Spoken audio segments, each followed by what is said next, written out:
Welcome to part 2 of our D2L video series. Be sure to click the gear down in the bottom right corner of your YouTube player and choose the 720 HD quality. You may also want to open the video up to full screen in order to see it the best. In this video we're going to go ahead and go into a D2L course and look at some of the tools that you can find on this page. Before we go into the course, go ahead and look here at the ETSU Courses widget. You'll notice that below each course it has a little area for updates that have happened in the course since the last time I was logged in. I can see here that I have 5 unread discussion messages and 1 unread Dropbox submission. This is a great tool just to notice with a quick glance if there's been activity in my course. To enter into a course, you simply click on the title. When you enter into the course, the page that you'll be on is called Course Home. You can always return to this page by clicking the Course Home button on the top left of the nav bar here. The course homepage is made up of a bunch of small boxes called widgets that looks very similar to what you saw on the My Home page. These boxes can also be minimized, just like they could on My Home, if in case there's one that you don't care to see when you log into your course. This page is made up of some tools that are just informational, such as updates, events, and bookmarks, and some tools that you can actually use on this page, such as the News tool and the roll switch. The widget boxes on the left side of the screen are mostly informational. These are mainly here for the students to see things that are updates in the course. The events widget, which pulls directly from the calendar, and so they can see things that are upcoming in the course and also the things that are maybe due today. And the bookmarks are the bookmarks that they make when reading through your content in the course. So they can make a bookmark and then click a link here that will jump them right back to that particular piece of content. On the right side of the screen is administrative tools that you can use. This includes the roll switch, which allows you to change your view of D2L. For example, you could switch to the student role by clicking change role here. And now I'm seeing the course as a student. I could click through the entire course, look at it like a student sees it to make sure it's set up and it's viewable the way that I want it to be. And once I'm done, I can switch back to my instructor role to get all of my tools back. Also here we have quick links to a bunch of the course administration tools that you can quickly jump to by clicking one of these links. These are also found by going under the Edit Course, and those tools will be covered in a later video. Let's go ahead and look at the News tool here on our course homepage. This is the first page that the students see when they log into your course, and the News tool is a great place to post announcements and updates for things that are happening in your course. It's very easy to create a new news post. We simply click the green plus button here at the top to add a new one. And it's going to go ahead and take us to this page. This is our creation screen. Notice here that headline and content have red asterisks beside them. That means that that is a required field, and you have to put something in those fields. Everything else, like these areas down at the bottom, are optional. You can use them if you want to. I'm going to go ahead and make a welcome message to my students. So here in the headline, I can give a welcome to the class message. And then here in the content frame, you'll notice that we have basically a small word editor. This is called a WYSIWYG editor. That stands for what you see is what you get.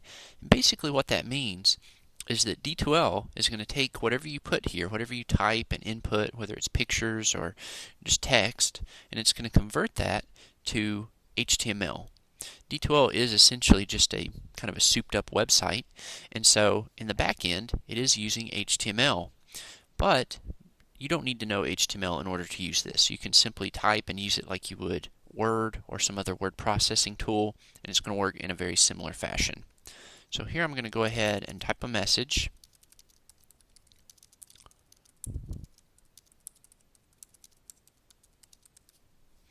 And then go ahead and scroll down. My availability sets when this news post shows up for my students. By default, if I don't change anything, it's going to show up as soon as I post it. But if I want to, I can go ahead and set a future start date. What that means is I could set a date for tomorrow or even next week, and that's when the news post would go live for my students. If I set an end date, that's when the news post would disappear and they would no longer see it. Otherwise, if I don't set an end date, I just leave it at my default setting, that means it's just going to stay out there until it eventually falls off once I've posted enough news posts. You can attach a file here if you want to attach a picture or a document or something that you just want to bring the student's attention to, but this is not the place that you want to post files for your course.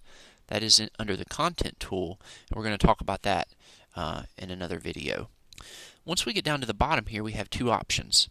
We can save this news post as a draft and come back to it later once we're finished and ready to post it to the students. Or if I want to go ahead and just get it out there so students can see it, I can click the Publish button. You'll notice when I click that, it takes me to the News tool. Here I can see all the other news posts that I've ever made in the course. I can manage them from here.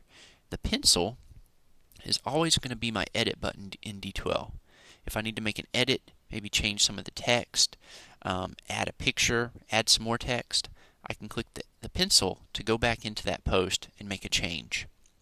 The trash can in D2L is always going to be your delete button.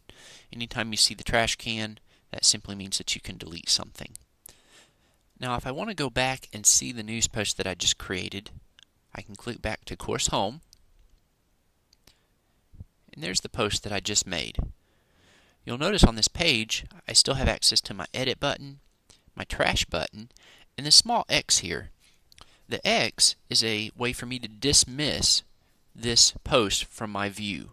Students also have this ability, so if they've read the message and they don't want to see it when they log into the course, they can click this X to dismiss it and they no longer see it.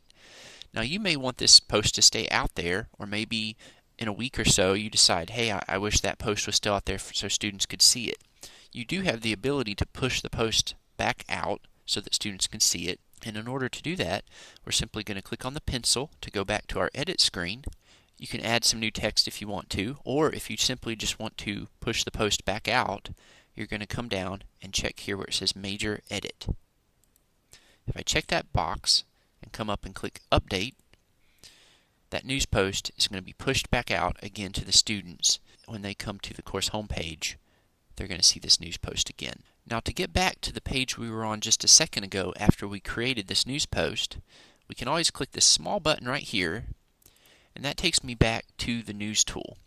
These are old news posts that I've made in the past, that if I wanted to, I could re-push them back out to my class. I could come here and to delete old ones if I know I'm no longer going to need them.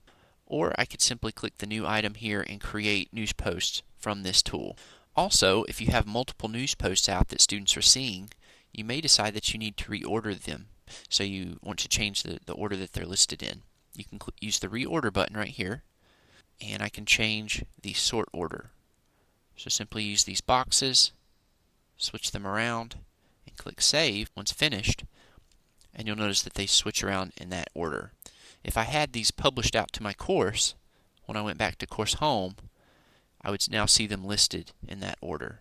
Another nice feature of our news tool is that if you or your students use an RSS reader, you can come into the course, click this orange button, and subscribe to this news feed. So your RSS reader will update as new posts are made in the course. In our next video, we're going to go ahead and look at the course administration of your D2L site. So hopefully you can come back for our next video, and thanks again.